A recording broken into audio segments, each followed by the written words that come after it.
Okay, there we go. All right, constructing my little photography space is the first topic. This video isn't very long, but again, I'll be pausing it as I am talking through this. And this is what I was mentioning as far as my apparatus for setup. There's gonna be a few things that we're gonna need. This is all in your materials list. I've got a piece of foam core that I found at the dollar store. I have a ruler. This is gonna help me measure and cut. And you'll just need a little mechanical pencil or whatever you have to mark, and then a little X-Acto knife. Again, all the things can be found at your local Target or whatever. And in this case, what I did was, of course, you got to have a cutting mat because the cutting mats, you don't want to scratch any of your furniture with your X-Acto blade or anything. So I just found mine at Joann's Fabrics, and I use my cutting board for everything. So I invested in a giant cutting board and moved it to my little dining space, just big enough for me to be able to cut my piece of foam core. And so what we have here is a length of 24 inches, you know, in its current width right now. And what I'm doing is I'm just going through and marking every 12 inches. And I usually mark this several times. That way I know I'm getting a very precise line whenever I go and make my, you know, hard line down wherever I marked it.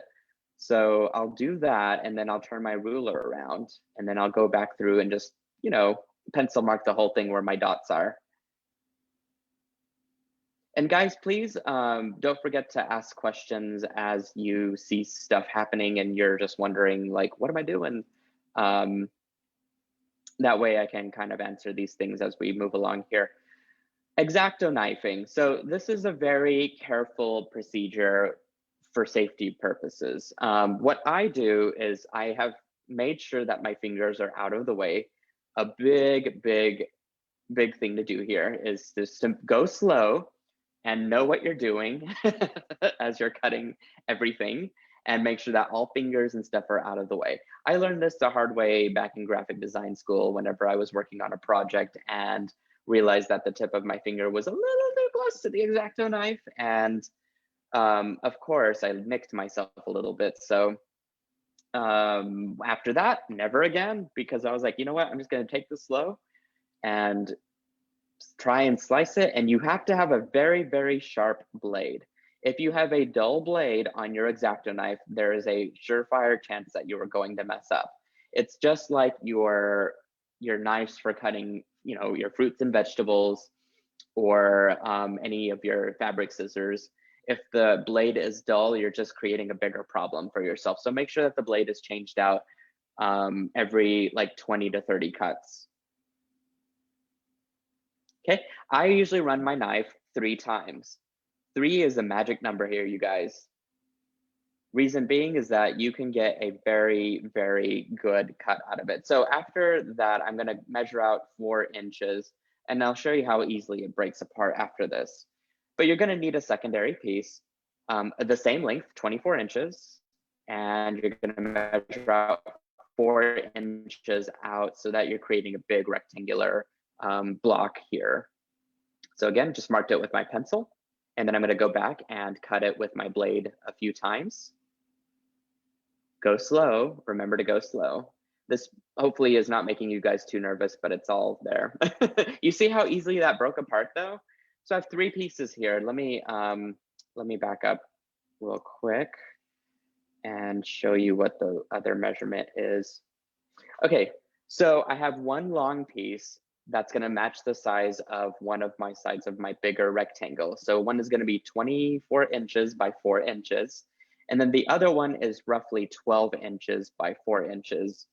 And you're gonna see where this all connects together.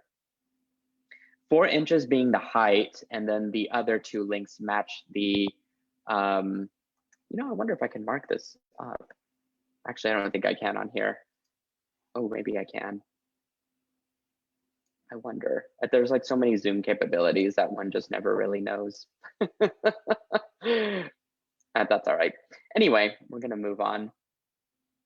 You'll see where this all kind of lines up. The next thing you're gonna need are some safety pins.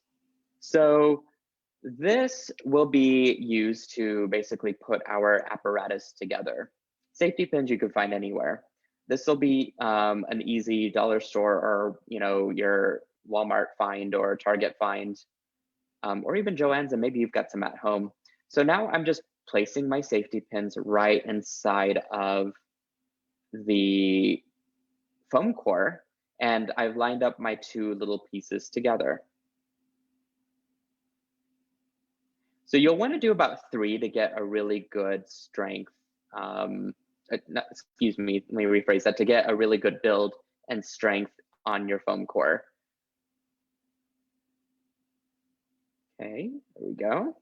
We'll need to also then attach our foam core to the bottom part of our photography apparatus. So here I just lined up the corners.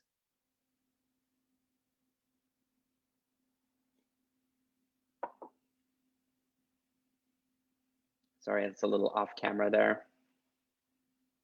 Okay, and then I'm going back and just sticking my straight pins right through the bottom parts.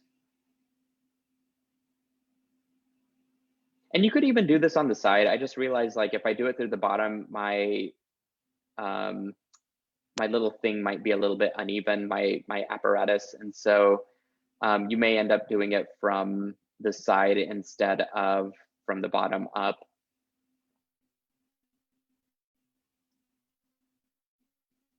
But just to give you guys an idea, here is how I've basically have attached everything like I don't know, a 5th grade like science fair project. But again, we're all on a budget. I am trying to conserve as much as everybody else. Oh, here we go. Okay, so I did switch it around on this side. I realized I was kind of doing it in a weird way. So instead, I just moved my foam core down to be level with the base of my other foam core board. And then I just stuck it through the side. And I put about 5 on the side here. I'm putting 3 to space it out. There we go. Perfect. And then I'll do some here to the side. So I'm kind of attaching everything with gaps first, and then I'll go back in and definitely attach everything a little bit more secure with some extra pins. Joan says, so far I can raid my sewing supplies for cutting mats and pins. Nice, Joan. And Mary says it looks like a light box. It's kind of a light box, but not really. It's more of like a backdrop, Mary. As you'll see, and as we progress in the video and get an understanding for what this looks like. So there we go. Let me go back here. And that's like my little ta-da moment. Perfect. So I would go back and actually add in a few more straight pins in between the big ones. And this is going to be a really good surface for placing your props, placing your jewelry, and placing really just about anything that you want to photograph. The reason why we have these big walls is that some of the light we want to capture that we are receiving from the light source that is going to be used for the photography. In this next setup, you'll see where I get my light source from and the reason why we have these walls. So I'm going to continue. Oh, before I do that, Delphine Hill has a question. What is the measurement of the bottom part? Okay, so again, we're gonna do 24 by 4 inches. And then the second piece is 12 inches by 4 inches.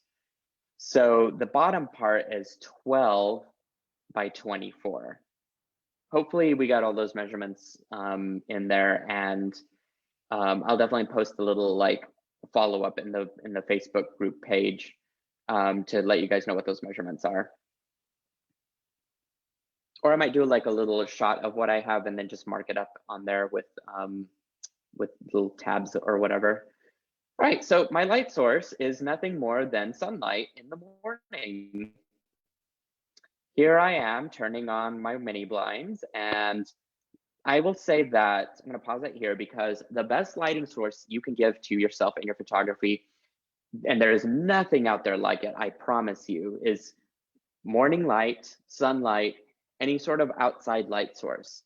The reason is that you're going to get a very nice diffused light and something that's not very spotlighty that sometimes the photography equipment, like the tripod lights and stuff, have. And I like to have nice, even diffused lighting that is of natural lighting. And so the reason why we have a 4-inch wall that's up high is that because I want to have sort of a retaining wall, not a very big one, just a small retaining wall that bounces light back onto my surface. In this next part, you'll see what that does and how it affects the process of your photography. So as you can see, I just have a little prop there that I picked up. This is a little geode piece.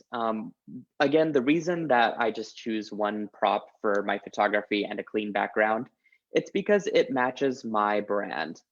And my brand is very clean, very crisp photography that you just see the jewelry piece and the colors that are in it. I want those to be the highlight and the parts that are accentuated in my photography. So I just try and keep it very minimal. Leanne is asking, what about an OT light? I would actually stay away from those. Those have a very hard light. They're great for beading because they have that harsh lighting and you could see what you're working on a lot better, but I would not recommend it for photography. Sarah Ellis is saying I use natural light from in front of my window too. I'm so happy to know that you do that too. Absolutely, Sarah. Your photography is right on point and you use your mobile device and you do such a great job of it. So I am also happy that you use that. Okay, so here I just grabbed a jewelry piece that I had. And you could see that I'm setting up my little space here.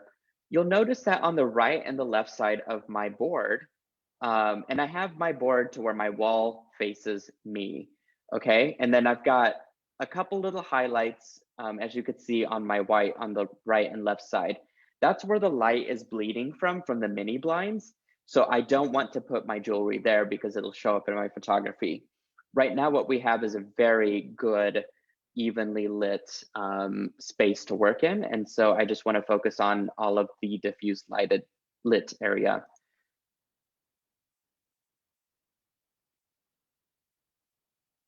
So I have another question. Tina is asking, I may be jumping ahead, but does this work for stand-up jewelry photos as well?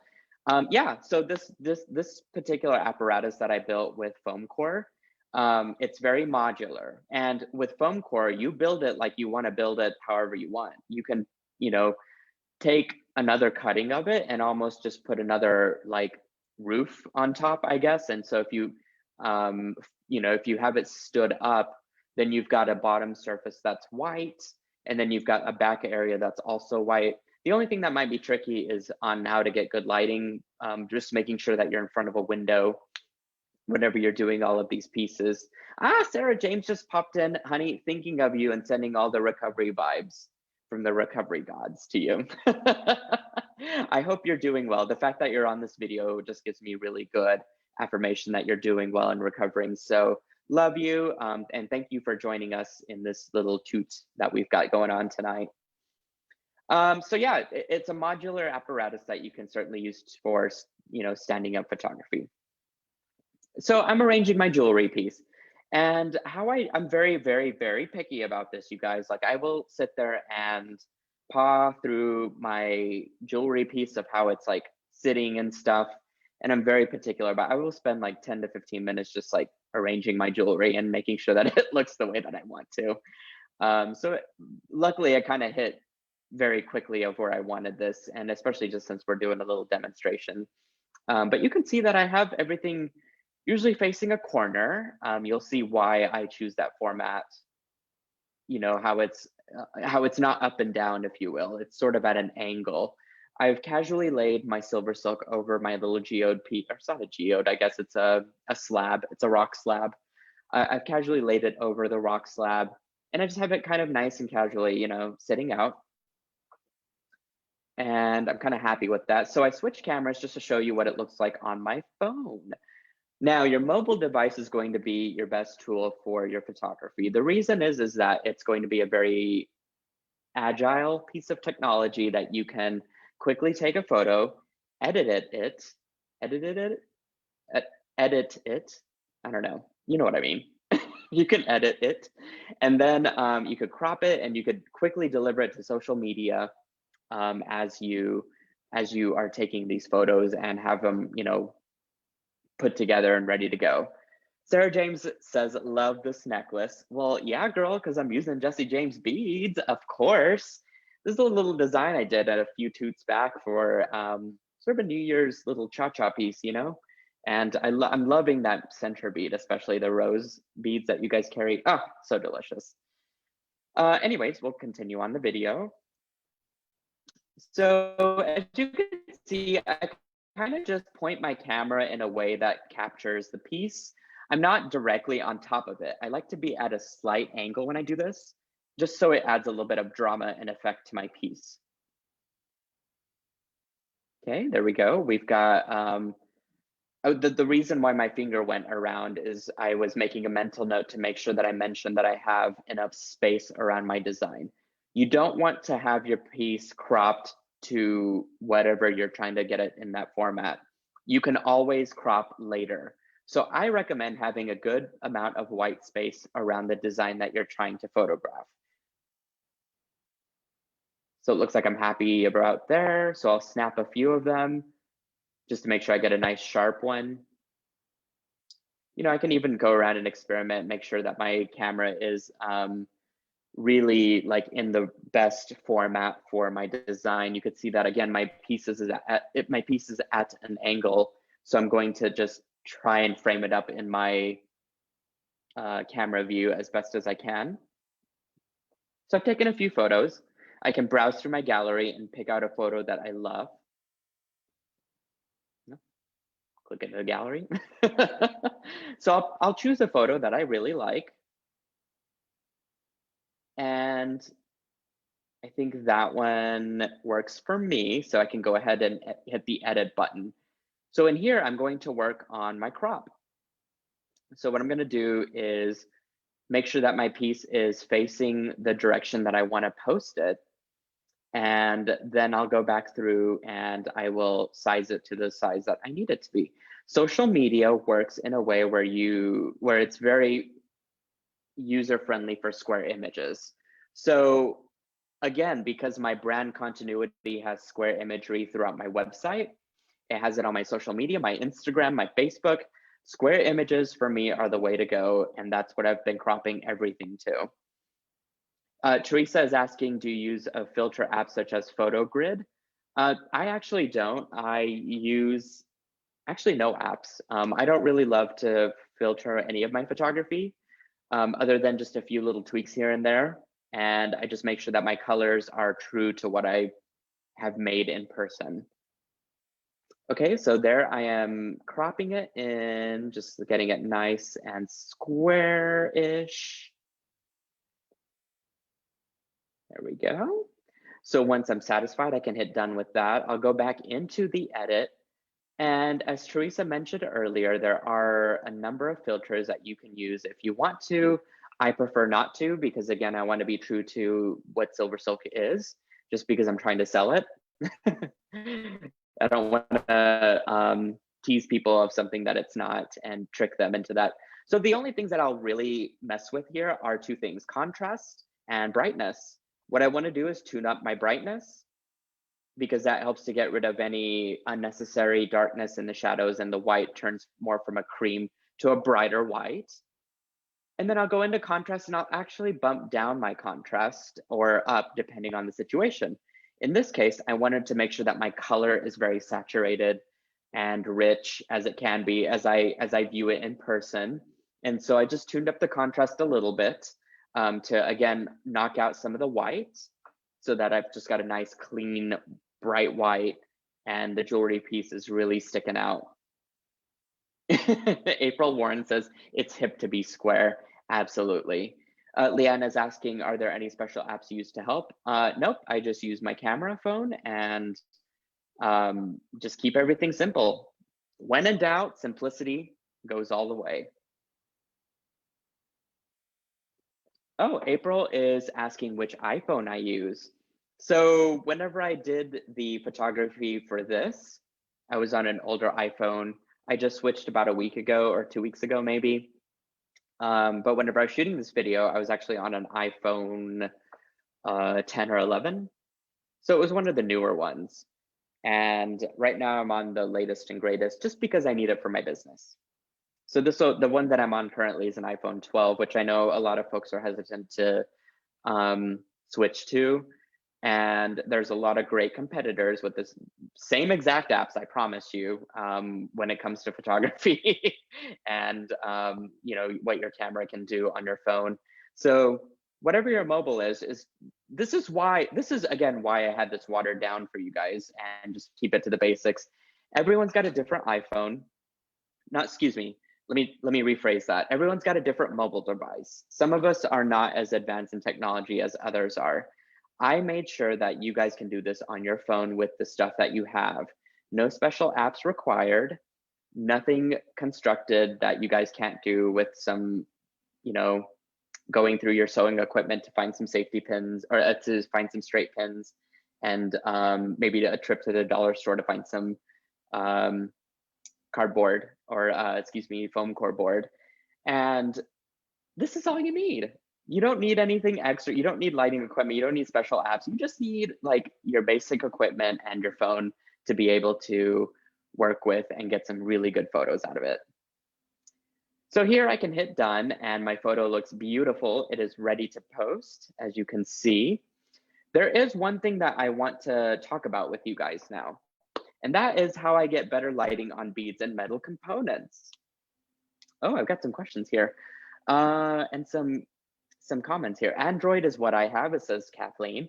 It does well at photos. That's great to know, Kathleen. And Android is a really good, it's got a good phone representation and reputation. And so I think that's a really good thing to hear from you.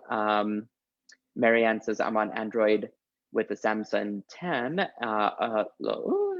Let me see if I get, and all I can do on this phone, I can do all of this on my phone as well. That is so good to hear, Marianne. I'm so glad. So Don is asking a good question. How do you determine when the photo needs contrast, etc.? That is a really good question. Let me back up in my photos here and show ya. So my photo at this point, there we go. Let me make sure I can get in here. What I know is that I've got good lighting in the morning, and because I've got really good lighting, I'm gonna have good photos to begin with. What I'm doing with these extra little tweaks to the photo is I'm just enhancing it a little bit. So we don't want to go too crazy, but we just want to go, a little bit advanced enough to where we have some good clarity in our photos. So what I recommend is that you make sure that you first have good lighting and that your white looks white and your colors are standing out. And then when you go back into tweaking it, you just want to do it a little bit. Let me scroll through here. So in brightness, I tune it up a little bit, about 50 to 60%. And that really does quite a number on my design or my photography. You can see how much more brighter it is and how much more easier it is to see the beads, to see the colors. So I would say about 50% in its tweak might be a good thing. And same thing with contrast. With contrast, I tend to work in increments of 20%. So sometimes my photo just needs a little bit of a boost. So I'll do about a 20% bump up. Sometimes I need less contrast because I lose a lot of shadow detail and some other detail that might be in the photo, and I need to bring some of that back. So I'll tune down contrast by 20%. It just depends on the situation. But again, you're just looking for making sure that whites look white and your colors pop out.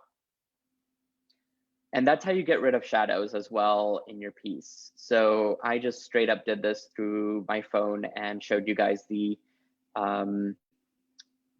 proof is in the pudding. Is it pudding? I don't know. Whatever that saying goes. I've only ever used it once. But the proof is there. You need it. Let me read through some of these other questions. I'm concerned that my phone is too old and to do this very well. I've got a Galaxy Note 4. This is all from Maggie. I'm hoping it will work so far. The photos have been toughest thing for me. Try it, Maggie. See how this would work for you, this method. And I would say if it works, it's great. And it might just be an iPhone thing. Excuse me, a notebook. What was it? Not a Note 4. Excuse me. Issue. So try it and see. Let's put the proof in it. The proof is in the pudding. That's what I'm gonna go with. That's what I have. Okay, let's talk about lighting, getting better lighting on beads and metal components. So let me back up here real quick. What I've got here on my table are some earrings that I whipped out for another project.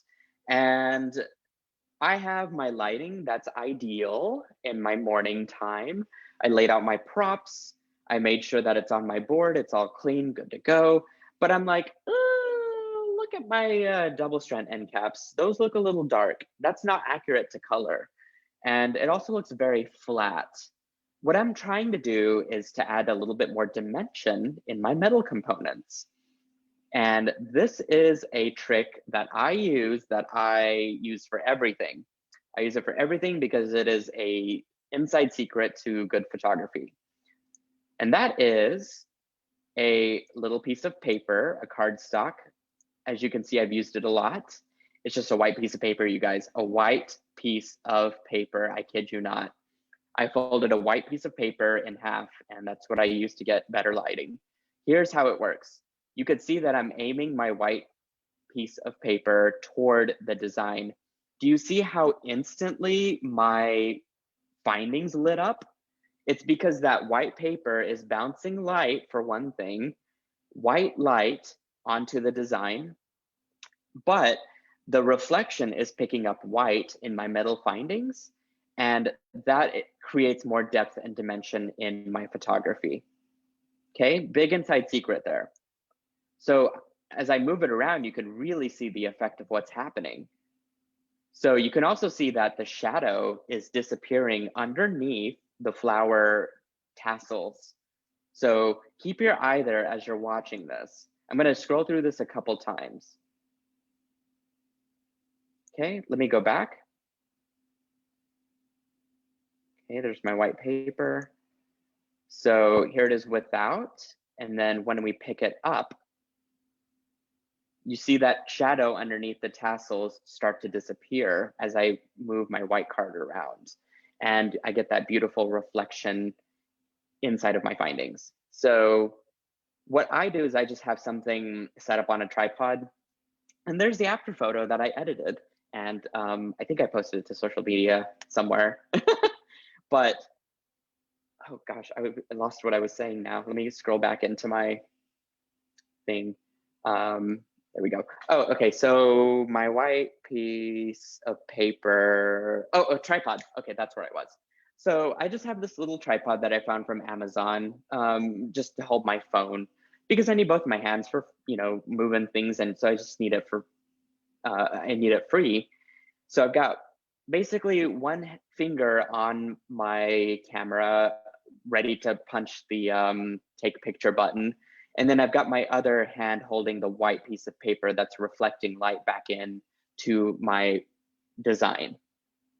And I recommend that you do use a white piece of paper. The reason for that is because the way that nature works and how color and its theory works is that black absorbs light.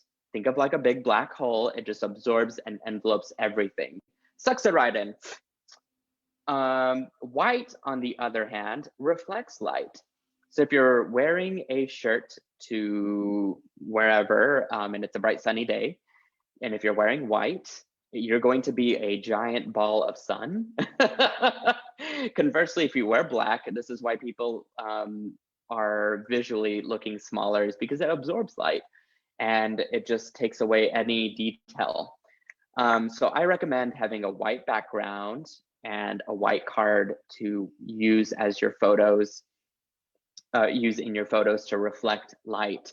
You're going to get the most vibrant colors in your photography if you use a lighter colored background.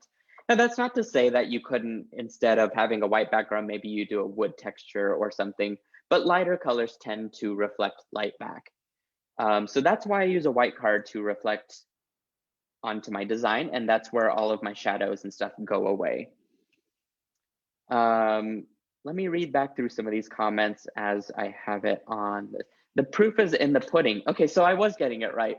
I always thought it was like proof is in the pudding, and then you just put a little, a apostrophe at the end or something, but I don't know, maybe I'm just weird. I'm not good at sayings. Thank you, Karen, I appreciate that. Marianne says that's a neat trick, yes. And Sarah Ellis says I just changed her life.